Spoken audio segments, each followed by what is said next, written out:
Let's welcome Craig Rucker to the Ringside Politics program. Hey, Craig, how are you, sir? Doing great, Jeff. Always a pleasure to be on your program. Yeah, well, welcome back. And wanted to talk about what is going on. We got a new EPA administrator, and boy, life has changed, hasn't it? And we're moving in the right direction. Fill us in on what the new administrator, Lee Zeldin, has done. It's been absolutely amazing and just a kind of a dream come true. We at CFAC have been working literally for decades to try to do what basically Trump achieved in just a very short time through his administrator, Lee Zeldin, the EPA administrator. A little over a week ago, he dropped a bombshell. He had 31 executive actions that are being taken to roll back some of the environmental and climate craziness that's been going on for the last couple decades, mostly under Obama and Biden.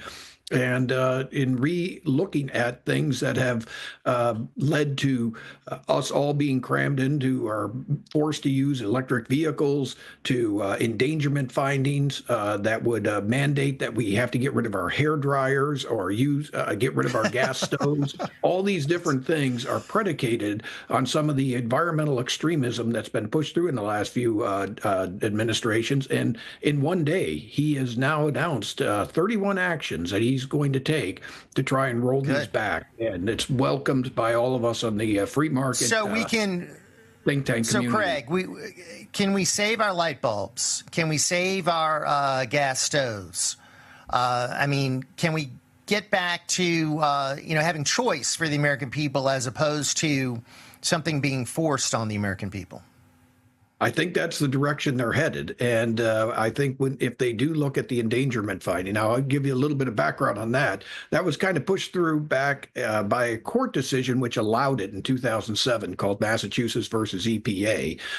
They did not mandate that the EPA had to regulate greenhouse gases, and in particular carbon dioxide. But in 2009, Obama's EPA made sure it was regulated. And that's kind of what led to all of this. But the idea that carbon dioxide, CO2, which is an essential element for life on planet Earth, is in any way, shape, or form a pollutant, was a real stretch for the EPA anyway.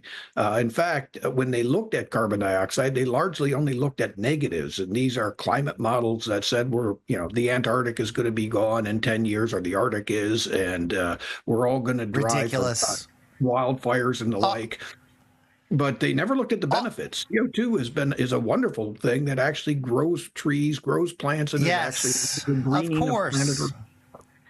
So here's where I need our viewers and you and everyone else to get involved, because here in Louisiana, unfortunately, this is still going on even though we have a Republican governor now. They're pushing all this carbon capture and all these massive facilities in different parts of the state where the people in those areas, and I just visited with a state representative on my radio show, they don't want it. The people in Vernon Parish, Louisiana, are 93% opposed to this, yet they're forcing on them this carbon capture facility, which is, I think, potentially dangerous because they leak. And it's not what these folks want. We don't even need to do it. Why do we need to capture something that's positive? The problem is these oil companies are involved in this, Craig, and they see it as a real way to make money. They do, but I would say a lot of them are responding to the idea that we have to become net zero, meaning we have to limit our greenhouse gases. And this is a way that they're resorting to try and save their industry. But if these actions by Lee Zeldin are taken into place, that'll take away the reason you have to have a carbon capture pipeline. The reason they're doing it is because they have to be net zero. If you remove the fact they have to be net zero, there's no carbon capture pipelines that are necessary. They crank up the costs on consumers. Most objectionable is a lot of the laying of these pipelines has to be done with eminent domain, where they seize private land and give you pennies on the dollars for the use of that land. You put a pipe underneath your property, and sometimes it limits what sort of activities you could do above that pipe. It's always a threat to blow up. And why are we storing carbon dioxide when there is not really a finding that this is necessarily bad for the atmosphere or bad for us and humans? Can Lee Zeldin do something at his level to try to stop this? I think he can. It would also require Chris Wright from the Department of Energy, possibly Doug Burgum from Interior. But yes, I think it was put in there by executive action. It can be removed by executive action. The unfortunate thing is that, this was all put in under the Obama and Biden administration without a vote of the people. When you want to Right. regulate carbon dioxide, this should be a vote of Congress because of all its implications on the economy, jobs, just consumer choice. But that was never done. Hopefully, when they roll them back, it'll require congressional approval to try and put that in again. Right. And I don't think the left will ever get that.